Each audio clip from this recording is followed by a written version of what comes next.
Bonjour, c'est Renzo.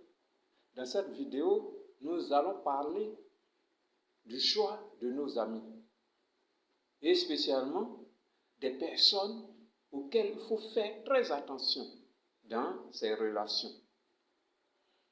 Oui. Nous allons démarrer avec la première catégorie de personnes que nous avons sélectionnées. Il y en a 5 que nous avons sélectionnés. En réalité, il y en a plusieurs. Mais nous allons nous attarder sur ces 5 catégories. La première catégorie, c'est ceux qu'on a appelés les faux amis. Les faux amis, c'est des personnes avec lesquelles vous entretenez déjà des relations amicales. Mais ces personnes ne vous rendent jamais visite. Vous le faites.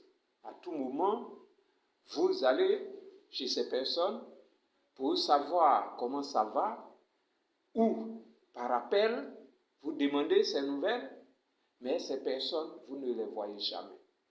Elles ne viennent que lorsque ces personnes-là ont un besoin, un problème à résoudre. Et chaque fois que le problème est résolu, ces personnes disparaissent. Même quand vous avez besoin d'elles, vous ne les voyez pas. Ces genres de personnes ne sont pas faites pour être des amis. Donc, il faut s'en méfier. Deuxième catégorie de personnes, c'est des gens qu'on appelle les hypocrites. En face de vous, ils font des éloges. Ils sont comme des griots qui chantent votre éloge. Mais, en votre absence, c'est eux qui disent des faussetés sur vous. Ils arrivent même à dire, oui, vous le savez très bien, on est toujours ensemble, c'est mon ami. Mais, il est comme ça, soit il est compliqué, il est comme ça, mais toujours on est ensemble. Hein. C'est moi qui le connais mieux. Je le connais mieux que quiconque. Mais, comme je le dis, vraiment, c'est quelqu'un qui n'est pas facile à vivre. Et quand il vient en face de vous, c'est tout à fait le contraire. Il ne vous a jamais fait de reproches. Mais, en public, il cherche toujours à ternir votre image. Ils arrivent même à vous dénigrer. Oui, ces genres de personnes ne sont pas faites pour être des amis. Troisième catégorie de personnes, c'est ceux qui viennent toujours raconter des histoires sur les autres en votre présence. Oui, aujourd'hui je suis allé dans tel endroit. Oh, tu sais ce que j'ai vu? Tu sais ce que j'ai entendu? Tel était en train de faire telle chose. Tel était en train de faire ça. Oui, j'ai vu tel qui était en train de faire ça. Celui-là même qui est considéré comme ton ami. Voilà, il était en train de faire telle autre chose. Ces genres de personnes-là ne sont pas faites pour être des amis. Parce que ce qu'ils disent des autres, ils sont capables de le dire de vous lorsqu'ils sont en face des autres et que vous êtes absent. Donc, s'il a pu dire des choses des autres en votre présence, c'est qu'il est capable de dire des choses sur vous en votre absence. Ces genres de personnes, il faut s'en méfier. Il y a aussi dans la même catégorie des gens qui se comportent comme des souris. Oui, on a l'habitude de le dire dans notre jargon, la politique de la souris. Ça veut dire si une souris te mord, en même temps qu'elle sent que ça te fait mal, elle souffle dessus pour ne pas que tu sentes la douleur. Ce sont ces genres de personnes qui viennent vous blesser et en même temps, ils trouvent un moyen pour ne pas que vous sentiez la blessure morale bien sûr. Ces genres de personnes-là sont prêtes à toujours vous humilier en public et après passer par des moyens pour ne pas que vous sentiez cela. Une fois vous sentez quelqu'un se comporter de la sorte, mieux vaut vous éloigner de cette personne. Il y a aussi une autre catégorie de personnes qu'on appelle les tawagami. En société, dans les entreprises, ces types de personnes existent. Ils font tout pour que leur nom sorte. même quand ils n'ont rien fait, ils empêchent les autres d'être valorisés. Ils détournent tout en leur faveur. Si tu as fait quelque chose de bien, au moment où tu sais que tu dois être félicité, ils viennent faire quelque chose pour voiler un peu ton image et qu'on dise que c'est lui qui a fait. Ils racontent toujours des choses, ils sont toujours prêts à faire valoriser leur nom. C'est eux qui savent tout faire, ils sont toujours devant, alors qu'en réalité, ils ne font rien. Je vais raconter une histoire.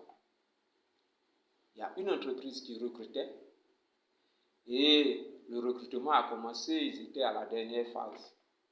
Mais depuis le début, ce monsieur-là suivait les choses de près, tout le concours de près.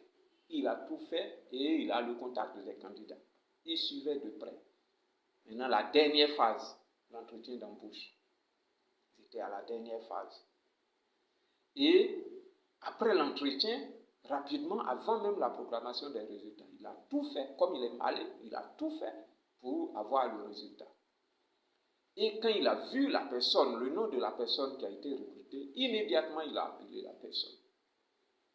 Il dit, mon frère, tu fais partie des candidats et vraiment moi je suis déjà employé dans l'entreprise.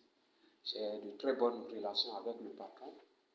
Depuis le premier jour que vous avez commencé ce concours, en tout cas je ne sais pas ce qui me pousse, mais tu me plais beaucoup. Donc je veux à tout prix que tu sois celui qui sera recruté. Donc comme j'ai des relations avec le patron, on est à la dernière phase, je vais peser de tous mes poids pour que tu sois retenu. Et en tout cas, moi je ne dis rien à quelqu'un parce que je ne te demande rien. Si après, toi-même tu reconnais que ce que j'ai fait est bien, ça ne dépend que de toi. Donc vraiment, voilà ce que je veux faire. Si tu es d'accord, dis non, mais je ne peux pas dire que je ne suis pas d'accord. Vraiment, merci beaucoup, monsieur. Merci d'avance. Et vraiment, que Dieu vous aide à ce que je sois retenu. Quelque temps après, on annonce le résultat. C'est le monsieur qui est retenu. Vous voyez? Lui, il n'a même pas vu le patron. Il n'a rien fait.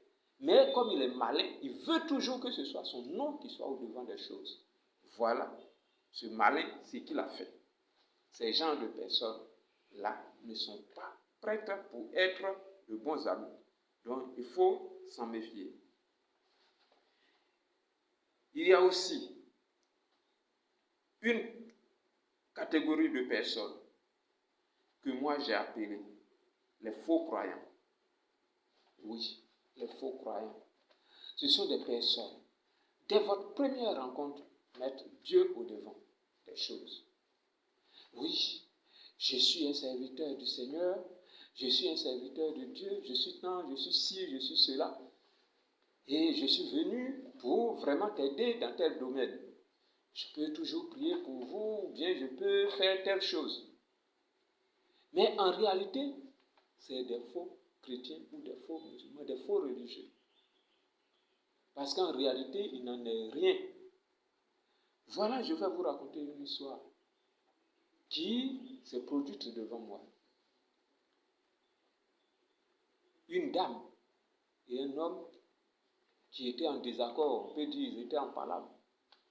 Et voilà que la dame se lève, tape la table, tape sa poitrine.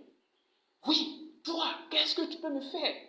Oui, moi, je suis chrétienne pratiquante. Je suis chrétienne pratiquante, tu ne peux rien me faire. Si tu veux, lève-toi et qu'on en finisse. Oui, toi, tu es qui? Tu es qui? Moi, je suis, oui, servante de Dieu. Je suis servante de Dieu. On ne parle pas de Dieu là. Vous ne vous entendez pas. Asseyez-vous et discutez. Toi qui es servante de Dieu, c'est toi qui te lèves et qui tapes la poitrine. Le monsieur, toujours assis. Moi, je ne crois pas que tu puisses être chrétienne pratiquante. Parce qu'un chrétien pratiquant, ce n'est pas lui qui l'annonce de sa bouche. C'est à partir de ses relations avec les autres, et les autres arrivent à dire, celui-là est un bon chrétien. Mais elle continuait toujours. Oui, lève-toi et qu'on en finisse. Une femme qui dit ça à un homme. Et elle se dit toujours, qu'elle est servante du Seigneur entre nous. Ces genres de personnes, il faut beaucoup s'en méfier. Donc voilà ces catégories de personnes. Il y en a aussi, ils sont prêts à vous humilier en public. Je prends un autre exemple. Un monsieur qui, lors d'une réunion, parle d'un de ses collègues. Ah, moi je demande, la réunion n'a rien à voir avec le sujet qu'il a abordé. Je demande à ce collègue-là de mettre de l'eau dans du vin, dans son vin, parce que voilà, tel jour il a fait ci, il a fait ça. Ça n'a même pas de rapport avec l'ordre du jour. Quelqu'un comme ça, si tu vois qu'il a fait quelque chose de ce genre, pourquoi ne pas l'approcher et lui demander en privé de mettre de l'eau dans son vin? Pourquoi? C'est lors d'une réunion. Si ce n'est pas pour l'humilier, ces genres de personnes-là, même si ce n'est pas à vous que la personne s'est adressée, il faut faire très attention. Parce que ce qu'il a fait pour X, il peut faire pour Y. Donc, dans les relations amicales, il faut faire très attention pour éviter les problèmes.